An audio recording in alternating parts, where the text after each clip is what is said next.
Kay, why don't you come up for a second?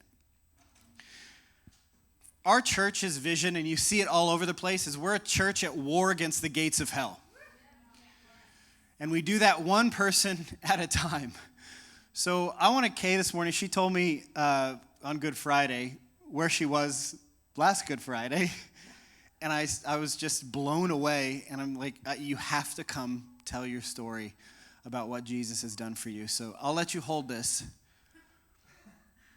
I'll be good. But don't give me tongues to interpret, okay? Okay. So, you know how in the parable of the sower, Jesus talks about the seed that fell on the rocky ground, and because it had no root, it withered away. That was me.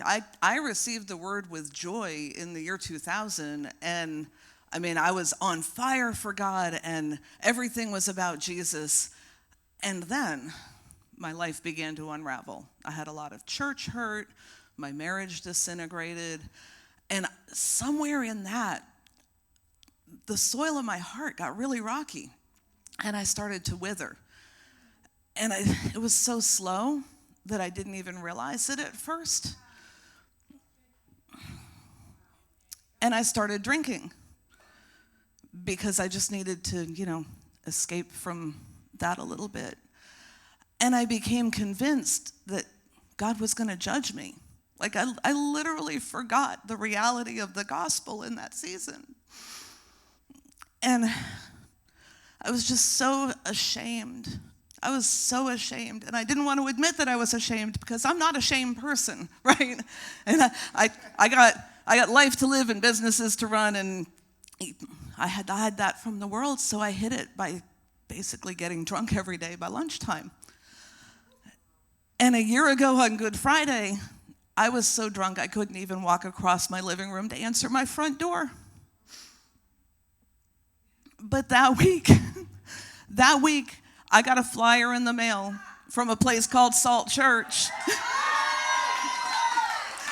Because even though I was trying to hide from him, Jesus was still going to make himself known to me, right? And he knew what I needed, and he knew where I needed to be.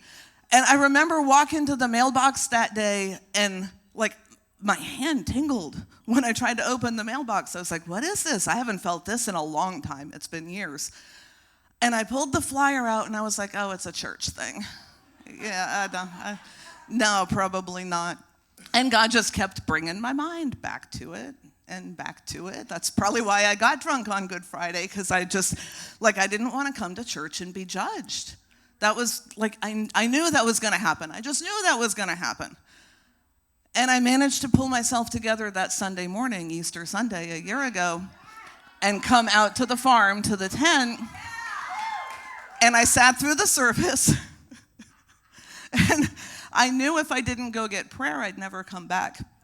So one of the most special moments of my entire life happened then, because I kind of stumbled up to I think I was actually in the front, but I stumbled up to get prayer. Shane and Caleb came and prayed for me, and while they were praying, the women of the church came up behind me and put their hands on my back, and I knew the presence of God again. I knew the presence of God again. And I went home, but nothing changed other than I knew I was going to come back. And I had to come back a few weeks, and then I got delivered. I got delivered, right? We prayed just a simple prayer that nothing happened. No angels came out and sang, no light shined down. I didn't fall on the floor. I didn't throw up or anything, embarrassing. And I went home, and I haven't had a drink since. Because Jesus is real. Jesus is alive. Jesus wants to do that for you, right? Jesus wants to do that for you today. Let me tell you, if you're here in this church today and you're feeling distant from God, you're feeling like, maybe you were walking with him once and this happened. because the cares of life came and choked you out, or you were on rocky ground and you started withering away. If that's you, when it's ministry time, come up here and get Jesus back into your heart. And if you've never met him, we'd be happy to introduce you, because he's going to change everything in your life forever. All right, everyone, have a great Sunday. Ministry team. Jesus is alive. The proof of that is his church. It's his body. We're here.